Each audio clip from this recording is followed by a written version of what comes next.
Bonjour à toutes et à tous, donc bienvenue dans une nouvelle vidéo sur ma chaîne Miss Curieuse.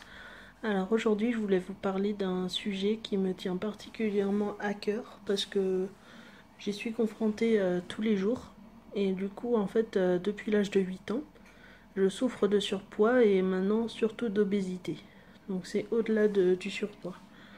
Donc en fait je vais me mettre debout pour vous montrer.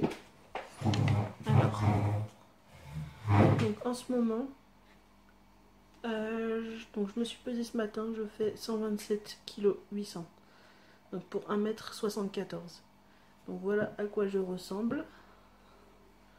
Donc c'est pas. Mon objectif est de refaire le poids que je faisais il y a 5 ans à l'âge de 20 ans. Donc je vous montre la photo juste ici. Et donc sur cette photo je faisais 72 kg. Et donc j'étais à 12 kg de mon objectif. Parce que au final je veux faire 60 kg pour me sentir vraiment bien. Dans ma tête surtout. Premièrement dans mon corps et ensuite dans ma tête. Et ensuite, je faisais ce poids donc suite à une perte déjà de 20 kg à ce moment-là. Parce que j'étais déjà montée assez haut. Donc, mais là, 127,8, je suis jamais montée aussi haut. Donc, les principales raisons de ma perte de poids, donc ça a été, donc je vais vous mettre au fur et à mesure la liste ici. Donc, ça a été l'anxiété qui a joué beaucoup. Boulimie hyperphagique, donc je vous renvoie à la vidéo Je suis boulimique, donc je vous mettrai le lien en description. L'hypersensibilité, donc j'ai eu des chocs émotionnels, donc des chocs affectifs au niveau des relations amoureuses, etc. Enfin, ça a beaucoup joué aussi. La perte de certains proches aussi, ça a beaucoup joué. Donc voilà. Des changements de vie, j'ai changé de région. Changement d'environnement aussi. Donc changement de région, changement de culture, changement de tout ça. Donc j'ai dû m'adapter, donc ça n'a pas été facile. Un boulot stressant et très prenant, ça j'en ai. Avant j'étais femme de ménage pour une entreprise de nettoyage et c'était prenant et très stressant parce qu'il m'appelait chaque fois en dernière minute, j'avais pas le temps de m'adapter. Des fois c'était en dernière minute sur des jours qui n'étaient pas prévus. Par exemple des jours fériés, tout ça, je devais pas travailler et ils m'ont appelé en dernière minute. Des fois 1 heure avant le commencement de la mission, donc ça c'était pas top. Donc pas le temps de manger, pas le temps de. Du coup, des repas sur le pouce et ça c'est très mauvais. Donc si tu veux garder la ligne, c'est très mauvais. Problème de santé, du coup, qui ont découlé, mais ça, on verra ça dans les conséquences tout de suite après.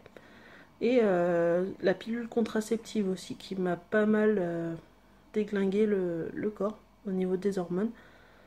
Et ça peut jouer aussi sur la prise de poids. Parce que ça te déglingue les hormones, ça. Et voilà, c'est pas fameux. Du coup, voilà. Ensuite, les conséquences, du coup, au même endroit, je vous mets la liste. Ensuite, la fatigue chronique. Du coup, je me sens très fatiguée parce que c'est quasi 70 kilos de trop par rapport à ce que je dois faire normalement. Donc voilà. C'est comme si je me trimballais, je sais pas moi, des haltères sur le dos toute la journée. C'est. Ou plutôt sur le devant toute la journée. C'est fatigant.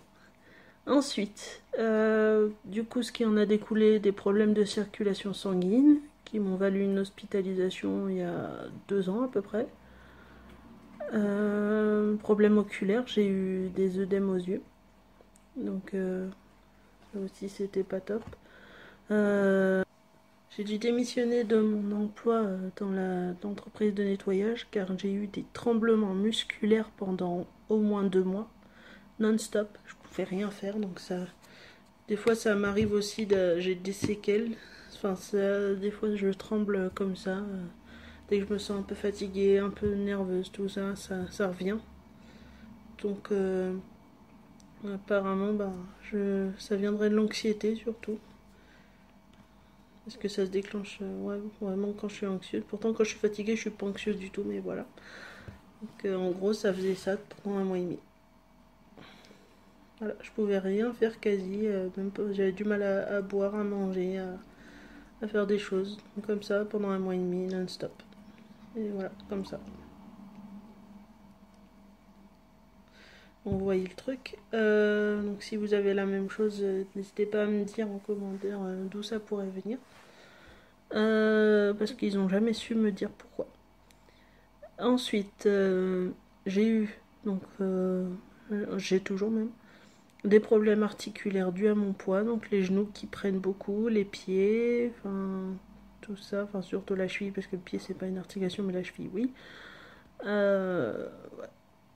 La colonne vertébrale aussi qui prend pas mal. Alors je vais essayer de me tenir droite. Voilà, c'est impressionnant. Enfin, c'est voilà. Des essoufflements parce que du coup, comme je dois porter 70 kilos de trop, je m'essouffle facilement. Donc j'essaye de faire un maximum de choses dans ma journée, mais des fois c'est pas facile. Parce que dit essoufflement, dit fatigue chronique après. Problème digestif.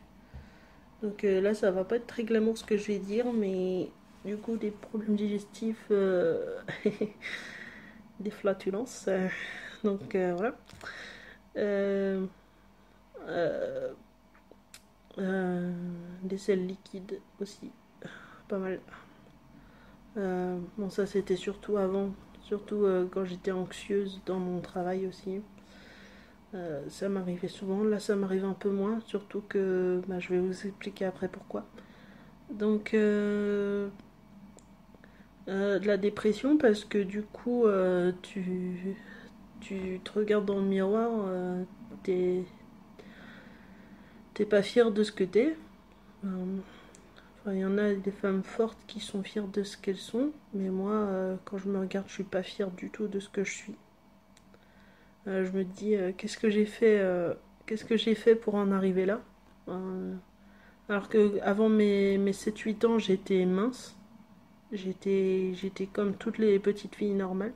Enfin, normales, il n'y a pas de normalité, mais voilà, vous voyez ce que je veux dire. Donc j'avais une corpulence normale. Et enfin, j'avais une corpulence qui m'allait. Enfin, j'étais mince. Et du jour au lendemain, à partir de 8 ans, ouais, à partir du jour au lendemain, choc émotionnel et du coup, tac. Euh, voilà, hypersensibilité quoi. Alors ensuite, un truc pas très glamour aussi. Euh, Quand je fais ma douche ou autre, j'ai du mal à passer dans. Enfin, j'ai du mal avec certains. Sous les bourrelets, quoi, j'ai du mal. Ça, j'en peux plus. Euh, et puis, j'ai du mal à essuyer aussi. Du coup, ça fait des frottements au niveau du ventre, par exemple, notamment. Et entre les jambes, enfin, entre les cuisses. Quand je marche des fois longtemps, ça frotte, ça fait mal. Du coup, il y a des rougeurs et ça, c'est pas top.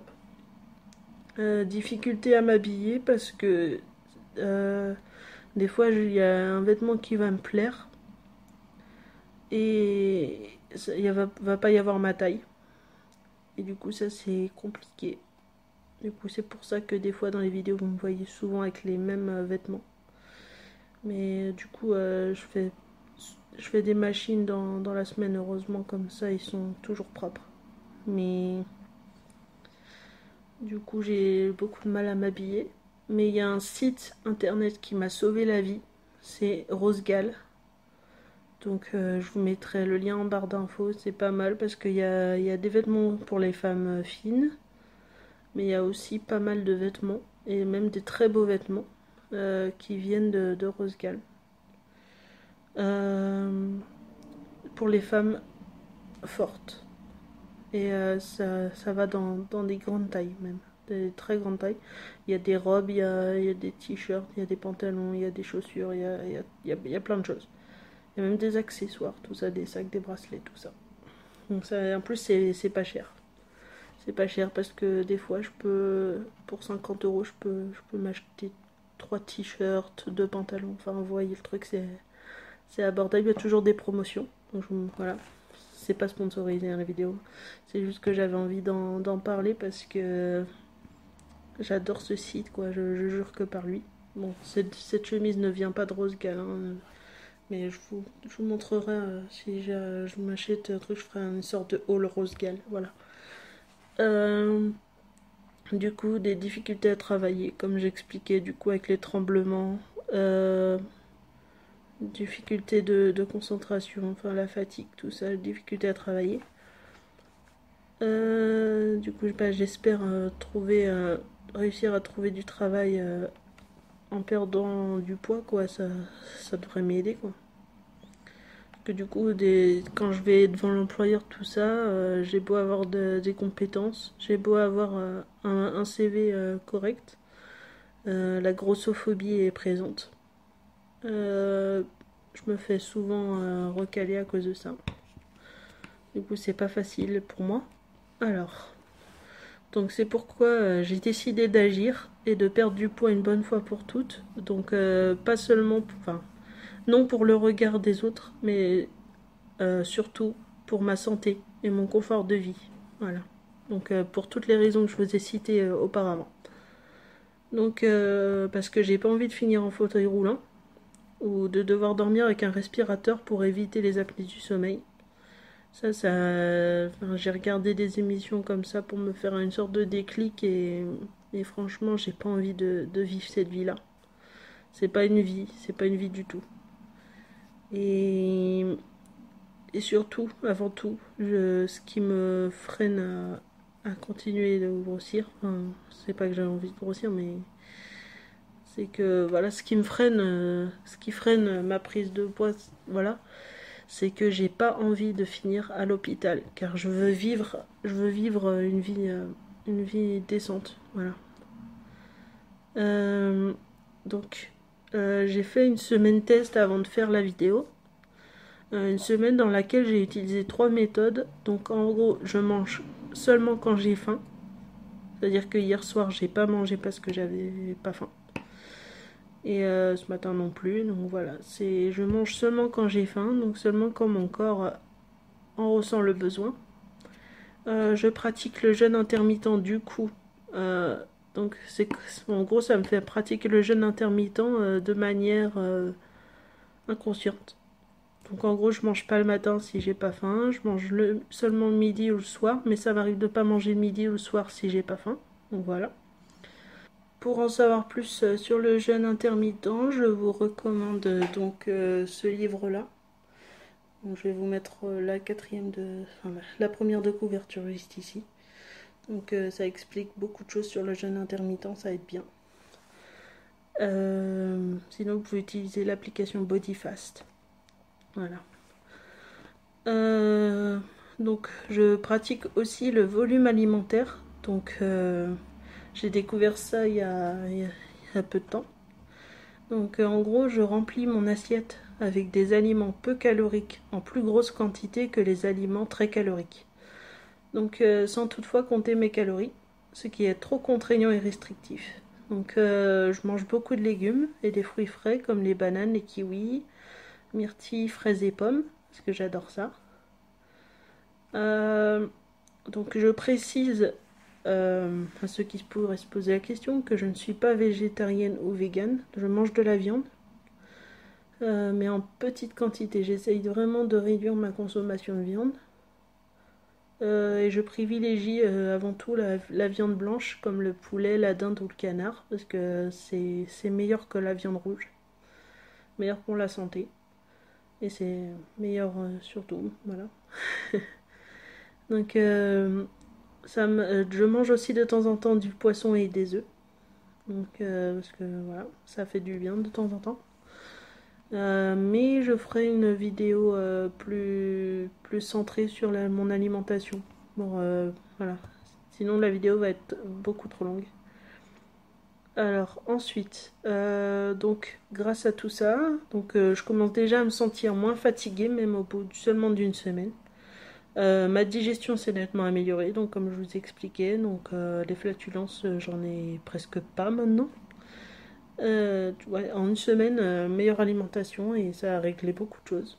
Donc je vais continuer comme ça et en plus c'est un mode de vie qui me va mieux. Ce que dit jeûne intermittent dit moins de courses, dit moins de dépenses, moins de choses, moins voilà.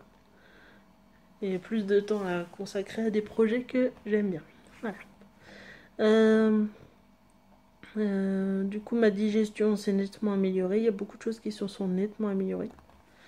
Voilà. Pour le sport, bah là, du coup, j'en faisais pas beaucoup, mais je pense que je vais me mettre à marcher environ 1 heure par jour. Je voulais faire du footing, mais du coup, comme j'ai des problèmes articulaires à cause de mon poids, donc je vais éviter de fatiguer encore plus mes articulations.